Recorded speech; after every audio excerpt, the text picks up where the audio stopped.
Event. Hello, and welcome. Oh, I'm not in here. Welcome to our Become Your Own Bank event. We're Martin and Chelsea Matthews. If you don't already know who we are, we'll tell you a little bit about that and why we're qualified to share the information that we're going to share with you today. So as you come in, please let us know where you're tuning in from. And share this out. Feel free to share this out if you think anyone else wants to learn how to become your own bank, strengthen your finances in your life and business, create generational wealth. And make sure you grab something to take notes. You definitely want to take notes today with this information that we're going to share with you. It's really going to be helpful. And feel free to ask questions. If you have any questions along the way, please type them in the chat and we'll do our best to get to them live today. Can you get connected on there? Okay, so let me get connected to here. Hang on 1 second. I'm just getting oh, there we go. So hope you guys are having a great Friday today, wherever you are in the world. Drop in the comments where you're watching from, because a lot of people have been watching from different places all around. You want to turn the camera off though on that one. All around the country. I thought I had it off. Mute, stop cam. Right. Okay, all right, we are on, and I got to share this out myself. I can't tell you guys to share and then I don't share. So as you guys are coming in, let us know where you are tuning in. And if you know anyone that may be interested in this topic, please tag them, share this out, invite them. And we have a free gift for you today at the end of the event. And we're also going to show you how to get more, how you can actually implement the information that you're going to learn today in this webinar. So let me go ahead and share this out and we'll get started. All right. Somebody said New Orleans. Oh, hey. Shelton said Mardi Gras. All right. So, all right, you guys. So welcome to Become Your Own Bank. We're very excited to have you with us today and to share this information with you. And the reason that we're doing this event is because we want to help you to get the right information to strengthen your finances in your life and your business, so you can create the life that you truly want to live. And this information that we're going to share with you today, this took us a long time to learn and to implement in our lives. It's not widely known. It's not widely shared. And it took a lot of trial and error in our own lives and businesses to be able to have this information to implement in our lives and share with our clients. And so today we're going to share that with you. And like I said, if you don't already know who we are, we're Martin and Chelsea Matthews. This is our family. This is our family. This is Martin, me, and our son William. And you know, before we were in business together, before we were even a family, we didn't have this information. We didn't have our finances all figured out and strengthened and living the life that we wanted to live. In fact, before I met Martin, I was a single mom struggling to find a balance between family success and financial success. And I felt like I was failing at both. If I was spending time with our son, William, I was broke. And if I was making money, I wasn't spending any time with William. And I felt guilty. I felt like I was failing, and I knew there had to be a better way. I wanted to have both. And I knew there was people out there that had both. And so there was some information I was missing.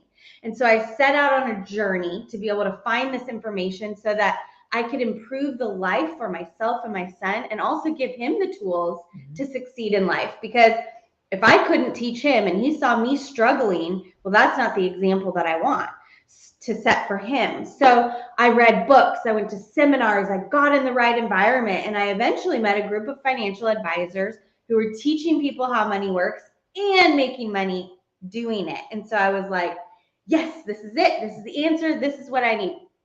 So I packed up, William and I, we moved from Las Vegas to San Diego, and that's where I met this guy. He was already in the financial industry, and he took me under his wing and he showed me the ropes. And then as we got to know each other, we realized that the impact that we wanted to make in our lives and other lives were so aligned that we decided to not only combine our business, but also our lives. That's not the only place I took her under. And here he goes. I'll just apologize for some of his comments in advance because he tends to. I like to have a little fun, and I'm slightly inappropriate. So just a warning for you guys. So really quick, shout out on Instagrams. Derek, thanks for inviting some people. Malk, MLC Malk. So shout out to all you guys, Shelton, Cassandra. What's up? Drop in the comments. If you, also along the way, if you guys have any questions, ask that in the comments. We have somebody. Rain is on there. She's also in the comments there, so she'll be checking out some of the comments, and then we'll be answering some of your questions on here live. Okay, so that's a little bit about our family, how we became a family, how we got into business together, and why we're so passionate about what we do. But I'll share with you why we're qualified to share this information with you today in helping you to become your own bank. Like I said, if you don't already know who we are, we're Martin and Chelsea Matthews. We're founders of M Wealth Group. We have clients in over 47 states. We have a combined 21 years experience, and we lead an agency of associate advisors. We also have multiple licenses. We've held multiple licenses in the fields of investment advisory, securities, and insurance. And we're also co-authors of this book, Let's Fight About Money, helping couples communicate about money, handle conflict, and build an unbreakable financial house. We help individuals and businesses properly use cash flow to create personal wealth. And our mission is to deliver measurable results to help our clients build an unbreakable financial house and business so they can be free to live life by design. Now, this is very important here. Knowledge, responsibility, and control. This is how we empower our clients, and we're going to help to empower you today to make the best financial decisions for yourself in your life and your business. We don't just tell you, hey, we're experts, listen to us, do whatever we say because we're so smart. We want to empower you to be able to make the right decisions for yourself so you can increase your knowledge. When you increase your knowledge about something, you can take more responsibility. And when you take more responsibility for your actions, then you can have more control in your life and your finances, in your family, anything that you want to change your results. You got to increase your knowledge, take more responsibility so you can have more control. Now, what we've discovered in our business is that everyone is building a financial house. Some people have a financial shack, some people have a financial mansion, and most people are somewhere in between. And so the goal is, the important thing to do is find out exactly where you are, figure out exactly where you want to go, and then fill in the gap. What's the most efficient way to go from where I am to where I want to be? And what makes up your financial house, there are 6 building blocks that make up your financial house. I'm going to go through them briefly, and then we're going to deep dive on 2 of them today. And when you, and so I'll just tell you briefly what they are. So these are the 6 building blocks to your to your financial house. And when you implement them properly, then you can have what's called an unbreakable financial house. So the first building block is cash flow. This is the money coming in and out of your household or business.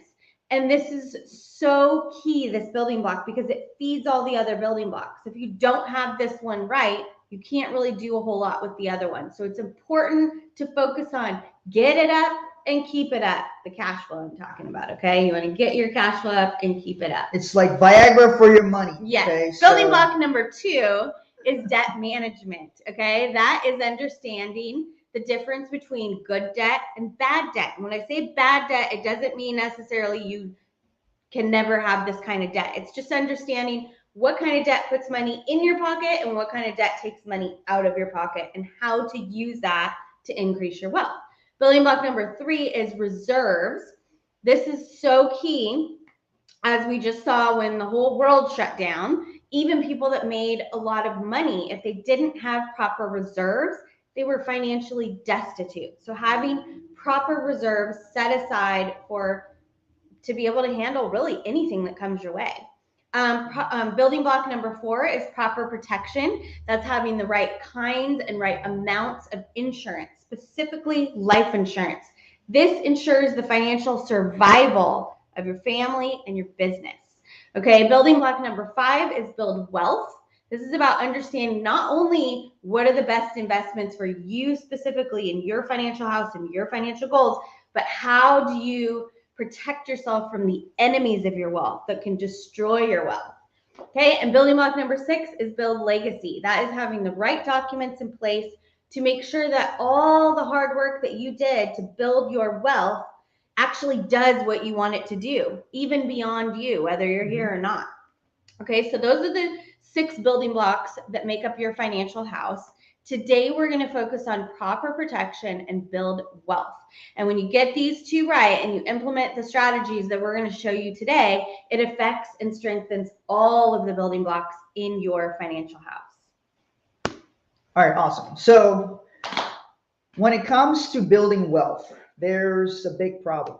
You're not being educated about the enemies of your wealth, right? So whatever you're doing with money, all that always begins with education. Anything you're trying to learn that you don't know about, it begins with the education. That's why that knowledge, responsibility, and control thing is very important. Our son just got his permit, his driving permit, right? So the very first thing he needs to do is become educated about how to operate a vehicle. He's not going to be out on the streets if he doesn't know how to operate a car. Same thing with money. When you're trying to build wealth, the first thing is, how do I increase my knowledge and get correct knowledge so that I can handle the barriers that might come my way, which would be the enemies of your wealth. How do you handle that effectively so you can continue to go on your wealth journey and build wealth successfully? So there's a quick question of what's the first one? The first building block is cash flow. Cash flow. That cash flow is such an important piece because it funds all the other things you're trying to do. So your cash flow's got to be strong, which is why we put an emphasis on how do you increase your cash flow, not just reduce your expenses, because your cash flow can overcome any gaps that you have, especially if you stay within a certain range, but you keep increasing your cash flow. So 3 biggest enemies of your wealth. Number 1, taxes. Taxes is the single greatest enemy of your wealth. And all of these, by the way, if you don't have knowledge about each one of them, they will negatively impact you. Number 2 is inflation. We've been talking about inflation for years and years and years and years. Now people are feeling it more and more. Why? Is the cost of goods and services going up. What causes inflation? When you inflate the money supply. When the government prints more money, they inflate the money supply. As a result, prices have to rise to match all this new money in the marketplace. That's why you have to spend more when you go buy stuff these days. And then number 3, third biggest enemy of your wealth, market losses. So whatever market you're in, whether it's stock market, your real estate market, digital assets, crypto market, all these are markets, right? Whatever market you're in, one of the biggest enemies of your wealth is market losses. So wherever you put your money, whatever you do with your money, you have to figure out, 1, how does it handle taxes? Number 2, can I outpace inflation? And number 3, how do I minimize or eliminate market losses? Because anytime you lose a dollar, you don't just lose that dollar. You lose what that dollar would have earned for you had you not lost it in the first place. So don't lose your money. Okay, very important. Now, what we're going to do today throughout this webinar is, first, we're going to teach you concepts because we want you to understand the concept of how things work. But we're also going to teach you the actual strategy of what it is and what it does. So we'll show a strategy that wealthy people, banks, big corporations use to defeat these 3 enemies.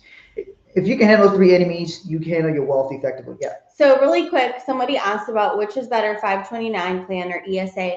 Pay attention to this strategy because this is something you can use for education as well. Yeah. So also, I will say on that front, we have a teenage son, but we do not have a 529 college savings plan for him.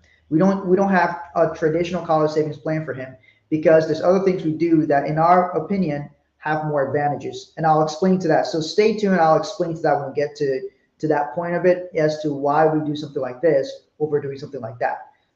We're licensed to offer those, by the way, but we do something different because we don't, we see advantages for ourselves and our family in doing it differently. Um, what about back to IRA? Okay, we'll get to that in a second. So we call the strategy become your own bank. It leads to clarity, certainty, and control in getting what you want. When it comes to money, money is simply a tool. The end goal is not money. The end goal, ultimately, for most people, when it boils down to it, is they want freedom. Money is simply the tool that allows them to facilitate the freedom that they want. They want to be able to go where they want to go. They want to live the way they want to live. They want to eat where they want to eat. They want to whatever they want to do. They want the freedom to do that. Money is simply the conduit, the facilitator of those things. So money is not the end goal. So when you get clear about what you want, then you become clear about the things that you don't want to use to get to where you want. And once you get clear, things become a lot simpler. So in order to understand how to become your own bank, you got to look at how do you think about money? How do you view it? And there's three key ways people might view money. We just named this as one, spender, saver, and banker. These represents different ways people view money. The majority of how the way they may view it. They could view money as a spender, they could view money as a saver, or view money as a banker. So how does a spender view money? What's the viewpoint of the spender? I grew up as a spender, right? Spender views money as a way to buy stuff. Just want to buy stuff, man. Get money, buy stuff. Get money, buy stuff. So every purchase costs him interest. You know why every purchase costs him interest? Because when he borrows, he has to pay interest. I want to buy a new car. I want to buy some new shoes. I don't have the money. I want to buy this other thing. I don't have the money. Guess what? I finance it, right? So I borrow. Now I have to pay interest. How about the spender who just pays cash? Like, no, I'm not going to borrow. I'm just going to pay cash. How does it cost you interest when you pay cash? When you pay cash, the way it costs you interest is you give up the interest you would have earned, right? When you're paying cash for something, that money is no longer available to go earn interest for you. It's called an opportunity cost. So you're paying, when you're a spender, when all you do is spend money, regardless of if you pay cash or if you finance, if all you do is get rid of money that you collect, it costs you interest. You either pay interest or you give up the interest you would have earned. All right, so next. I'm going to use this example of a car, and then we will go through this. The theme of a car will be throughout this talk, because it's something almost everybody has reality on, purchasing a car. There's many different ways you can go about buying a car, but we're going to take some simplistic ways how you can do it, so you understand the concept of why it's important to become your own bank and how you can use it for many different things in life, including increasing and accelerating your wealth. So a spender, let's say a spender buys a $30,000 car every 5 years at a 5.5% interest rate, right? So after 11 purchases, the person who borrowed has spent $378,000 just on cars over their lifetime. So somebody goes, you know what? I don't like interest, so I'm going to pay cash for all my cars. There's people who like to do that. I want to pay cash for all my cars. So the cash buyer spent $330,000. That's $30,000 a year, 11 cars in his lifetime, $330,000. He didn't pay any interest. Now, so that, because of the difference here, because the borrower ends up spending more than the cash buyer, it gets people to think it's always better to pay cash. That's what some people think. It's always better to pay cash. So, but first, in order to pay cash for something, what do you need to have? You need to have cash. So most people aren't making $30,000 a month where they can just go buy a car for 30 grand. So the first thing they need to do is they need to save up the money. They need to save up the cash first. So the banker knows something else to be true. The cash buyer and the person who borrows both end up back at zero. Here's what I mean by that. When you borrow, you go backwards. You go negative. You go into debt. Now you have to pay it to become debt-free. Debt-free means you are now at zero. Doesn't mean you have any assets. You can be debt-free and be broke. The homeless guy on the street is debt-free. Nobody would give him any debt. Nobody would lend him any money. So he's zero. The cash buyer also ends up back at zero because he saves money and then he goes to deplete the money he just saved and he pays cash. So he both ends up back at zero. The cash buyer ends up back at zero. The guy in debt who went backwards ends up back at zero. So zero is not a place to be. Having a zero net worth or zero money is not a good financial position to be in. Zero taxes is good though. Zero taxes are good. So the banker has a different viewpoint. The banker knows that earning interest is more important than paying interest. So banker always want to keep his money working. Understand that. This doesn't mean any actual banker. This just represents, this is like an avatar representing a viewpoint, right? The banker looks at how do I always keep money working? I want you to think about this for a second. And when you think about this, what I'm about to say to you, it will help you understand banking, financing, money a lot better. Whenever you put your money in a savings account, I want you to think of it as you are lending the bank money. That's what you're doing. You're lending the bank your money. So that's why they pay you interest. It's a loan to the bank. You put money in your savings account is a loan to the bank. They pay you a little bit of interest. The bank then takes that money and lends it out to other people at a higher interest rate than what they pay you. The bank keeps the difference. So you look at it like you're keeping your money safe in the bank. The bank looks at it as you are lending them money that they can then lend out to other people and make interest on that money. You understand? Every time you keep money in as long as you understand what you're doing, that's fine. You're not just storing money in an account. You are lending the bank's money. So if you're lending somebody money, isn't it important to understand how much interest you might be earning on that money? So what do banks pay these days for a savings account? 0.10% is the national average on savings account. That's a tenth of 1%. That means you're not really earning anything in your savings account. Not that it's good or bad. You just need to understand factually what something is. I would say that sucks. So what about a backdoor IRA? We'll get to that. We'll get to that in a second. So the banker understands about keeping money working. This is why billionaires, I have several videos on this. This is why billionaires who can easily pay cash often get mortgages. Most billionaires borrow money. I don't know any billionaire who is 100% debt free. So is it that the billionaire understands something you don't? Because they're looking at debt very differently than the middle class looks at debt. Why would somebody who has a lot of money not use their own money, but actually borrow, pay interest in order to keep their money working? So Chelsea's going to hit on this part here. Okay. So, yeah. So here's an article that talks about Beyonce and other billionaires. It talks about why would Beyonce and these billionaires, what do they have in common? Massive mortgages. Mm-hmm. Let me get these words right. So you may think, just like Martin was talking about, some people think that really rich people, especially billionaires, would just pay cash for everything because they can afford it. But they don't. And you have to pay attention. Why do these really wealthy, successful people make these seemingly odd money moves? You have to pay attention. They didn't become billionaires like just by accident. They became billionaires by making smart money moves. So you got to pay attention to what they do with their money and why, and how you can apply it to your own financial house, in your life, and your business to build more wealth. And here's another article. Mark Zuckerberg, he refinanced his mortgage, and he not only did the loan paperwork one time, he went back and did it again. And if you've purchased a house or done a refinance, you know there is a big stack of paperwork. It's not like a few just pieces of paper that you DocuSign. It is a stack, okay? So why would he, when he could pay his mortgage off in like 2 seconds, why would he refinance it? This was a $6 million loan. The guy can easily pay it anytime he wants. Right? Just pay it. 2 seconds. Why would he go through the trouble of getting a mortgage? Because he knows that it's better to keep his money working than to deplete it. This is what really successful people and businesses do.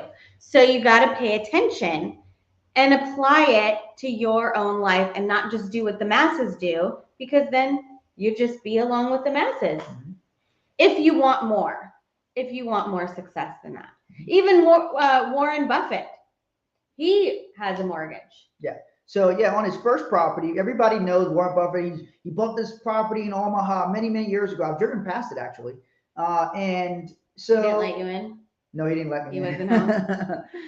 Uncle Warren didn't let me in. But yeah, so he's in Omaha. He's very popular there. Everybody loves him. And so, but Warren Buffett owns more than one house. Okay, don't believe that he just has only one house. This guy at one point was the richest man in America. So he's bought multiple properties, and on his other properties, he's gotten mortgages because he said, "Do you know what it would have cost me if I would have paid cash for that house?"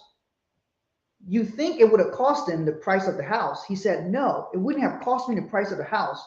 It would have cost me the shares, the growth of Berkshire, how much that would have grown into. That's what the real cost would have been to me. So he's like, why would I not put my money into an expanding asset? And why would I take that and pay cash for the second property?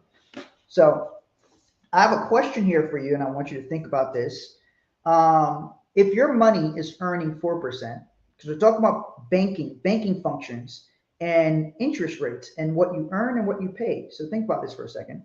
If your money is earning 4%, so your money's earning 4, money's compounding, it's earning 4%, would it make sense to borrow money at 6%? If your money's earning 4% compounding, would it make sense to borrow money at 6%? So you guys can drop that in the comment and let me know. What's up, Richard? What's up, Jenny? What's up, William? So in Hawaii, why you do that? Why you answering why you do that? Why you think about that and drop in the comments? I'm gonna answer that question. What about backdoor IRA? So for those of you who don't know, because some people may know what that is, some people don't. Sounds like something dirty, but it's not. It's completely clean and legal. So it's a way to get around some of the traditional limitations of a traditional IRA.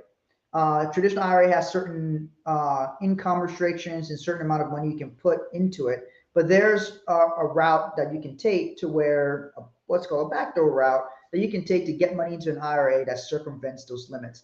I don't think, I think in certain situations, that's fine to be able to do it if your goal is to own an IRA. Sometimes people want to put more money into an IRA because they want to use the IRA to buy real estate, for example, which when you use an IRA to buy real estate, you don't have to pay any taxes on it until you take the money out of the IRA. So your IRA owns it.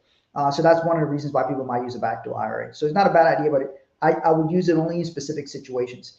Should I borrow against my rentals to buy another one? Buying more. I believe in asset accumulation. Why am I yelling? I'm not trying to talk on that side. Right in my face. Sorry, sweetheart. It's all right. People need to hear you. So I believe in asset accumulation. So if you have equity in your properties and you can pull out equity to get more, run the numbers and see, hey, if I run the numbers, get offers from your lenders and say, hey, if I refinance these properties, pull equity out, can I put that into something else? See what the numbers are. And if the numbers all make sense, absolutely. Most times it does make sense to pull out that equity because when the equity is sitting in your house, it's not generating cash flow. But if you pull it out and you're able to buy another asset, that other asset can generate even more cash flow for you. So I'm a big believer in accumulating more and more assets. Always do the math. Yeah, they're paid off. See, there you go, man. Run the numbers on there. See if pulling out some of that equity, buy more. They probably went up in value in the last 2 years. We've had like big appreciation in real estate in the last few years. So acquiring more assets, I'm usually for that. But run the numbers on there and then and if the market were to go down, you wouldn't be able to pull that money out. Yes, that could be. So while it's available. Okay, so I am seeing no. You're losing 2%. If your money is earning 4%, people are saying no, it would not make sense to borrow money at 6%. But let's look. So one of the reasons why we always say look at the numbers or run a scenario so that you can have a data-based example or reality to run from, to run off. So say I go to buy a car, $30,000 car, and I decide to finance it. So there's two scenarios here. The person says, I got $30,000 in my bank account or any account. We won't say bank account, but let's say it's $30,000 in an account earning 4%. compounding at 4%. It ain't the bank account. They go to look at the car, yeah, because the bank account's not generally going to pay that. They go look at buying a car, and they can get financing at 6%. So look at it, I'm earning 4%, but it's going to cost me 6% to borrow. What should I do in that situation? Do the math. Do the math. So $30,000 car over a 5-year period at 60 months, 6% interest rate, and that's going to be $580 a month in car payments. So the person goes, I don't want a car payment, I'm going to pay cash. However, at the end of that 5 years, the person would have paid $34,800 total for that car. It was $30,000 car. When you add the interest rate, it's $34,800. Now, they have that money in savings. If they left it in their savings over 60 months, same period, were earning 4%, because their money was compounding, they end up with $36,630. So they actually end up with a few $1,000s more in their account by keeping their money working than by paying cash. So understand that even though the extent that most people will look is the 4 and the 6. And so that's what they look at. And so because 6 seems higher than 4, it may seem like that's the right answer. But until you run a scenario out and you start to see, oh, well, if my money's compounding, 4% can end up giving me more money than a 6% interest rate. This is why rich people borrow money. It's hard to understand if a person can't grasp this concept. Rich people borrow money because they can earn generally a higher interest rate than they will have to pay to borrow. Jay-Z and Beyonce bought a massive house in California. They're not living in that house. They back it up like a U-Haul truck. Back it up like a U-Haul truck. So anyway, they bought that house, and they took Monster Mortgage out to buy it. Elon Musk in 2019, Elon Musk bought, I think, 4 properties. He took out like $60 million in mortgages. And so people don't realize that a few years ago, Elon Musk had $500 million in debt. So that might scare some people. Oh, he's got $500 million in debt. The guy's worth over $100 billion. Why? He doesn't care about $500 million in debt. You understand? He'd rather keep his money working for him than taking it, selling Tesla stock to go buy something. So the main thing to get your mind wrapped around is every purchase costs interest. You either pay up interest or you give up interest. What? What is that? We gotta move along. Okay. So the banker thinks, what if I could use our money without giving up the interest I could earn? So in becoming your own bank, here's the steps. Some of the steps are different things we do, and we'll go over the exact strategy around it. So for becoming your own bank, create a pool of money. So you gotta have some money that you put together. Create a pool of money. Put that money to work, earning compound interest.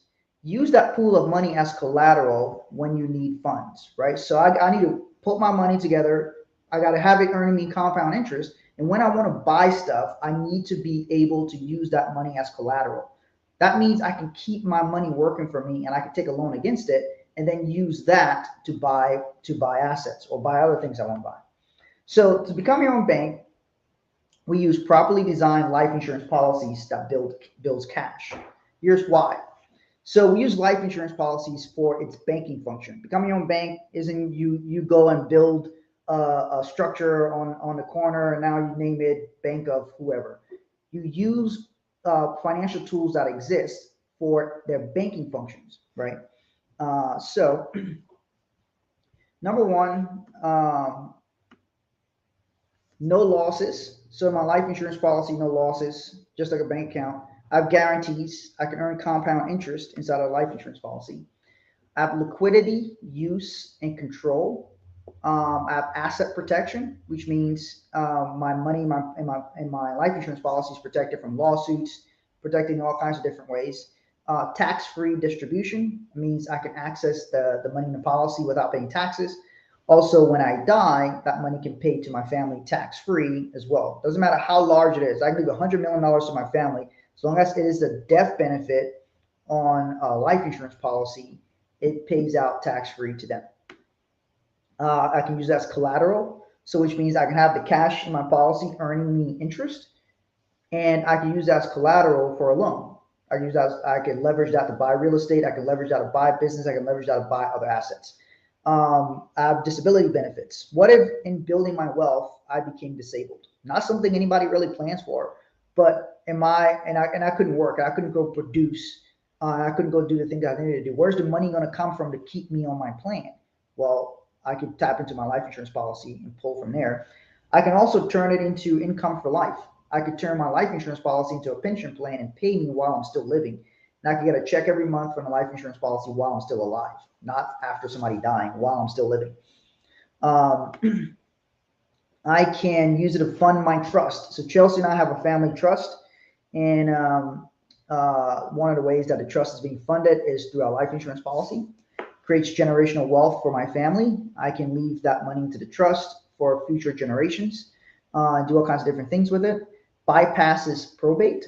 So you want functions, wherever you're going to store your money, you want different functions.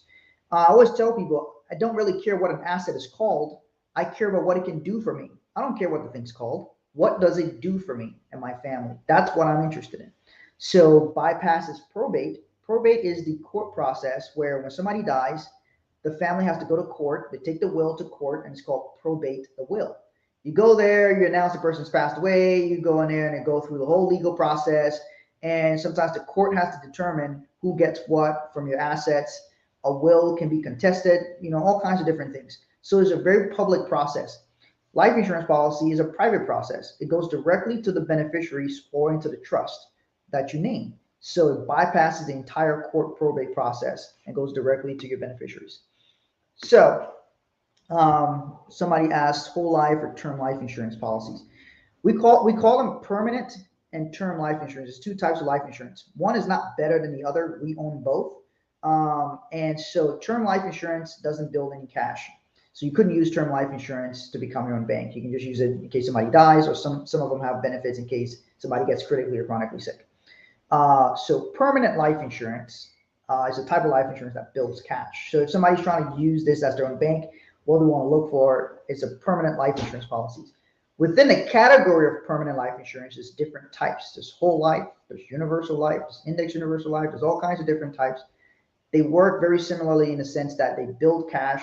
They all have to be customized. So here's the thing you really need to understand about this. Using life insurance as your own bank is a specialty, which means you can't just find any old person who says, yeah, I have a life insurance license, and they build these kinds of plans for you. Just like if I'm trying to buy luxury real estate, I'm not going to just find anyone who says, I have a real estate license, and then have them go find me a $10 million penthouse or a $20 million penthouse, right? Is a specialty. So if that's the thing I'm looking for, then I would go to the person or people who specialize in that thing. Because if you don't, how much problems would I run into if somebody specializes in single family homes for first time home buyers in a small town, and I'm trying to buy a penthouse in New York City? That person will not be able to help me. They still have a real estate license, but they can't help me with that specific thing.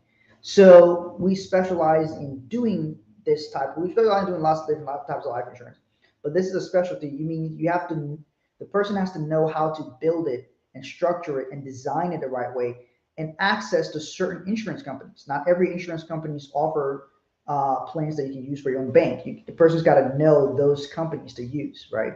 So that's one of the things we do with our firm. So we have a lot of our clients are high income earners, high net worth individuals, and they put a lot of money into plans like this and leverage it for real estate, for businesses, for other things, while they keep their money working in policy. So let me show you that as an example. So visually, here's how something like that would work. So first, a person will fund a specially designed policy. It has to be properly designed. If it's poorly designed, it's not going to work. That's why you can't just go to anybody to do it. High cash value life insurance policy. So you can use a dividend paying policy where you earn interest and you earn dividends on top of that. There's other ways to earn interest inside of the policy as well. So high cash value life insurance policy, I store money in there for its banking functions. A bank, simply a financial entity that takes in deposits and makes loans. I'm using my life insurance policy as the same function. I'm putting in deposits, I'm taking loans against it. So I store money inside of the policy. I then take a loan against it to buy real estate. The real estate cash flows to me. So now what have I done? I still have my money in a life insurance policy earning me compound interest.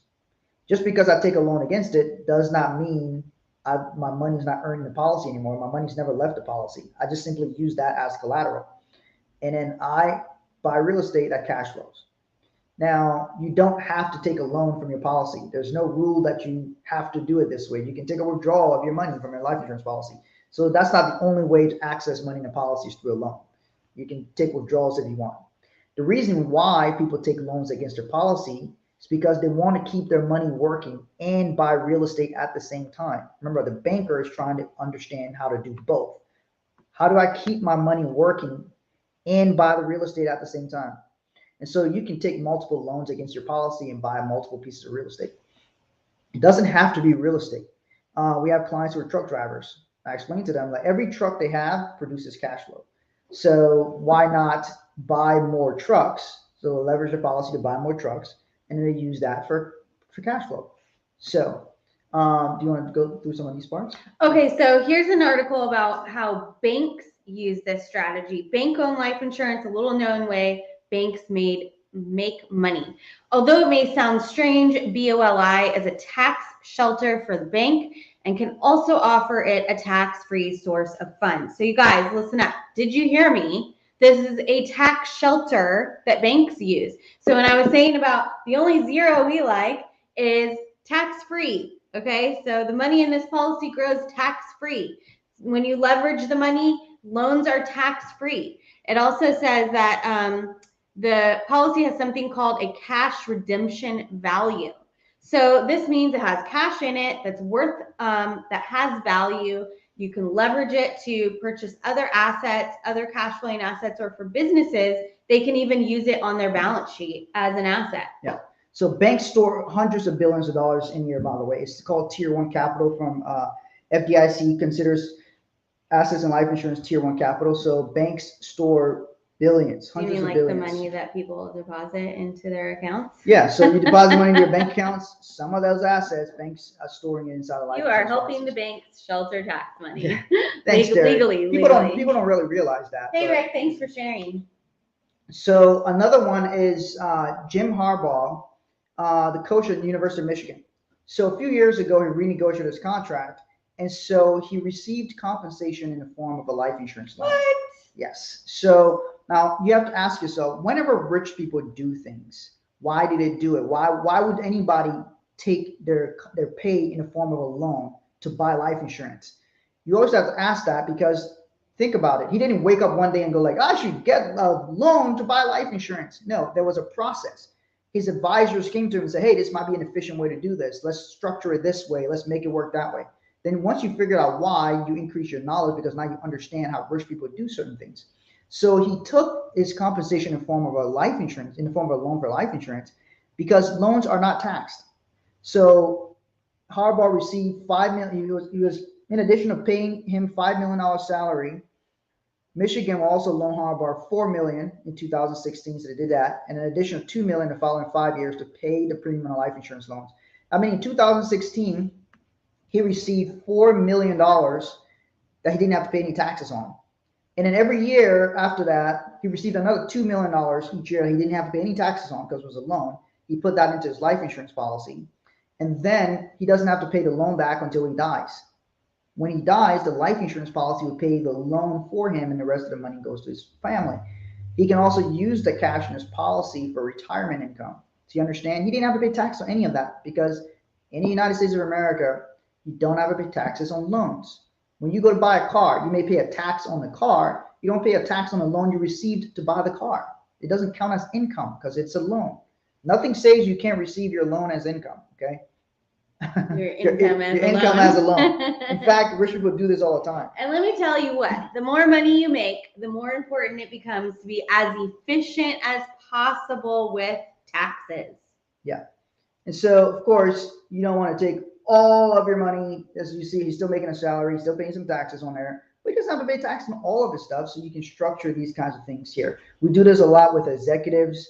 Your company can put money into a life insurance policy for you as an executive benefit, then you can access the cash also in that policy. Awesome. So look, even the president of the United States says since 1983, Biden has borrowed against the cash value of life insurance policies. That's for almost 40 years he's been using it, regardless of your politics. Doesn't matter if you like him, don't like him, whatever it is. Understand that even the current president of the United States has 6 of these. He's got 6 of these policies that he's borrowed against since 1983. He's been using this for almost 40 years. So will this live be saved? Yes, it'll be saved. On some general numbers here. It's how are we on time? Okay. On some general numbers, this is just an example here. This is all customized for every individual that we do this for. We customize a plan for them. So in this scenario, this is somebody who's putting in $1,000 a month. 35-year-old person putting in $1,000 a month. The average client in our company puts in about $50,000 a year into one of these plans. You don't have to put in $50,000 a year, but a lot of our clients do. And so that's where they are, because they learn these concepts, to understand how it works, they put it in there to leverage it for other assets. Okay.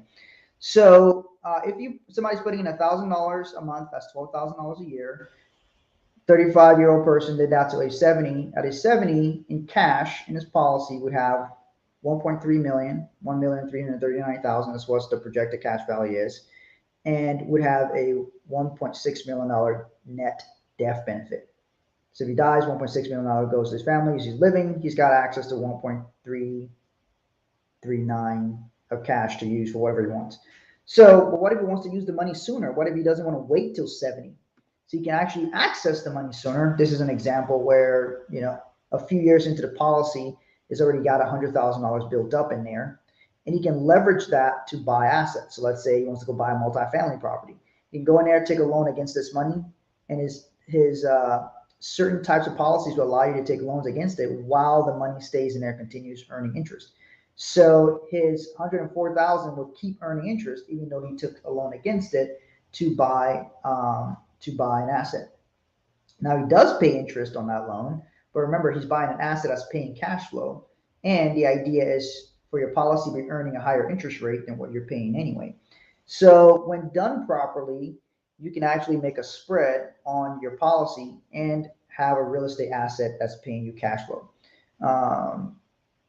And so we go over this, we explain this stuff into how all of these things work.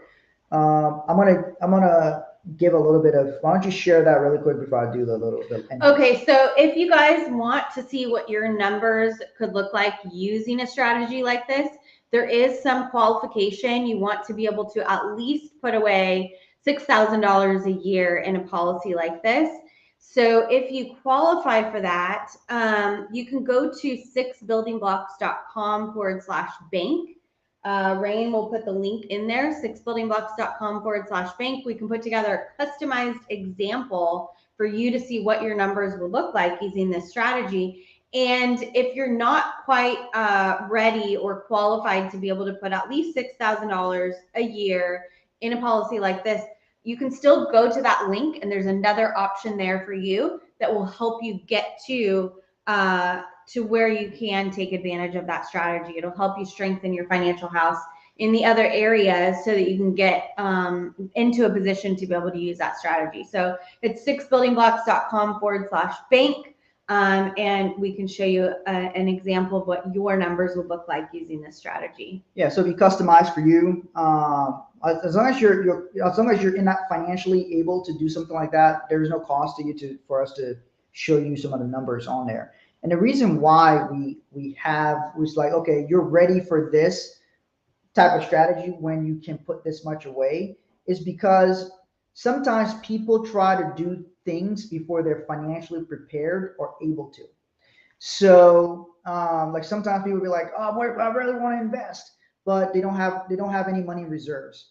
So if you start investing and then your car tire goes out, now you can't keep on your path anymore because you didn't have reserves, right? So you need to have foundations in place first before you do different things. There's different levels. As I said, there's levels to this.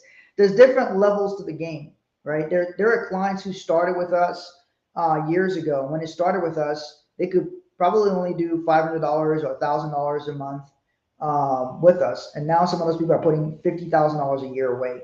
Why? Because they started where they were and it built towards that. Some of them couldn't even start with us at the time. And then we had to help educate them about different things so that they can increase their income and sort of build their wealth so that they can get into that position. So we want people to be in a position where you're financially strong and solvent to be able to do that. How much of an emergency fund should I have? So that a lot of these questions about what's the best investment, how much should I save? It all really depends on your financial house, where you're at. But if somebody doesn't have reserves at all, I'll give you 3 steps really quick. Is number 1, open a bank account totally separate from your regular bank account. Number 2, get $1,000 in that account. That's your first dollar amount goal. And also number 3 is you want to decide on a dollar amount or a percentage amount that every time you get money you put in there. And then once you get it up to $1,000, then you want to do like 1 month expenses, and then 3 months and 6 months, and you could just keep growing because you want to think about what those reserves are for. If you lose a job, if you change jobs, if you open a business, if the world shuts down, you got to think about what am I able to handle? And then once you get your reserves built up to a good amount, and I say good amount because it depends again on where you are financially, then you can start looking at, okay, where can I reposition these dollars to be able to have it work for me? So something like this type of strategy, once you get your reserves built up to a good amount. And that's something that we can help you with depending on your specific financial house. Yeah. And then lastly, one thing I'll touch on is, for those of you who are interested in like the digital asset space, because Chelsea and I have been doing a lot in the digital asset space. Matter of fact, I bought 3 NFTs yesterday, 3 NFTs, and I got 2 apartments in the metaverse yesterday. So, but beyond that, you did what? Yeah, I bought 3 NFTs. You know that. Beyond that, one of the things that we've done is we use digital assets to generate passive income, and that is also another strategy in becoming your own bank. Is we use digital assets. So we started putting more and more money into crypto and other digital things. Look, 2 years ago, I thought NFTs were stupid. I thought, who the heck would buy digital land? Why would anybody buy digital land? And now here I am buying multiple NFTs and land in the metaverse and all that. Well, why did I think that 2 years ago? Number 1, I didn't understand it. And so I decided anytime I have an opinion on something I don't understand, that's always a sign I should either study it or I should shut my mouth about it. So I wasn't telling anybody about it. It was just in my own view. I was thinking, NFT, why are people buying these stupid pictures? But I didn't understand the utility behind it, right? So now I have NFTs that pay passive income. One of our NFTs that I bought actually is a project that supports that's around comedy. So they're actually going to be helping comedians all around the world, especially comedians in Africa. Do you know any African comedians besides Trevor Noah? No, nobody knows a lot of Africa. There's a lot of great funny people in Africa, but they don't have the visibility. So this is a project that's going to help comedians all around the world and actually give them exposure on different platforms, give them exposure in the metaverse. And one of the things I told my siblings today, I bought an apartment in the metaverse and you guys can come there and come visit me. And they thought it was cool because I have siblings all around the world. And so they're going to come to my apartment in metaverse. We're going to hang out. We're going to watch comedy. We're going to go down and watch comedy shows and explore things. And it'll just be something cool to do with my siblings. And I have nieces and nephews that I don't see all the time. So I think it'll be also something cool where we can all get together someplace and do stuff like that.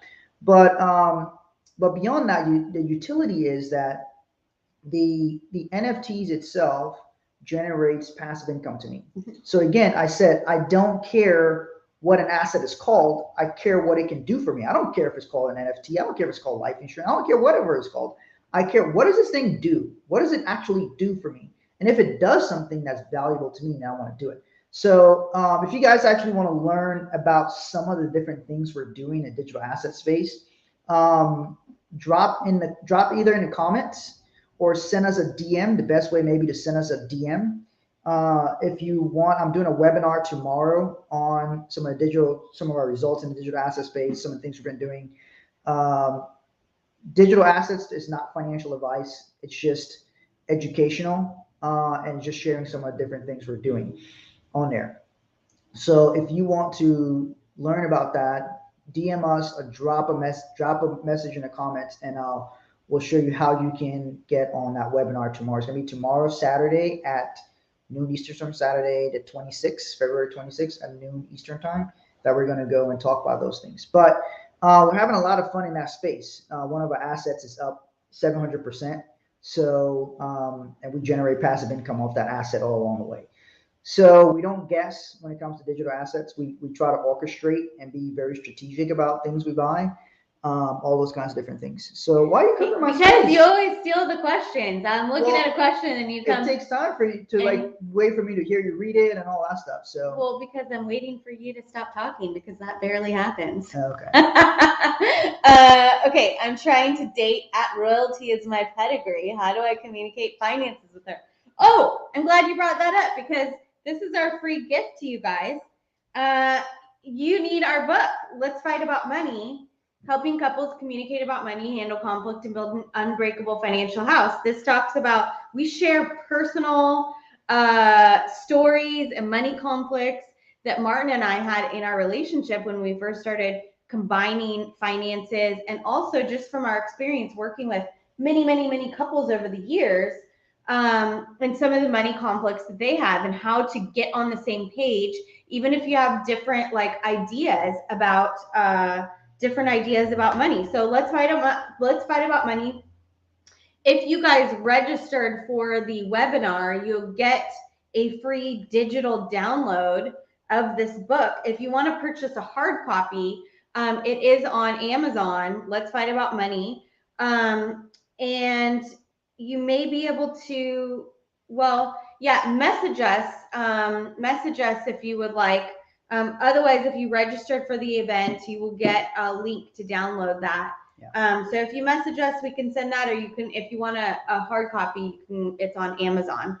Yeah, Chelsea and I wrote this book about it's from our perspectives of how we navigate together. So yeah, how we handle different conflicts, how we communicate, and because we do a lot of things together. We run a business together, we run a family together, all these different things. So you got to be able to be around the person. Yeah. So anyway, Reggie says, I would like to know about digital assets. So send us a DM, or you did comment on there, so we'll get you some info on it. So hey guys, thanks for watching. Make sure to go to 6buildingblocks.com/bank if you want to see customized numbers for yourself. We'll put that together for you. Derek, appreciate you, man. It says power couple, standing ovations. Appreciate that. Thank you. Thanks all for the love. We will see you guys next time. If you have any questions, feel free to DM us. Reach out to us privately. A lot of people do that. They reach out to us privately about some of the different things that they want to get handled in their world, and somebody, either us or somebody from our team, will reach out to you and assist you. All right, guys. Thank you. Bye.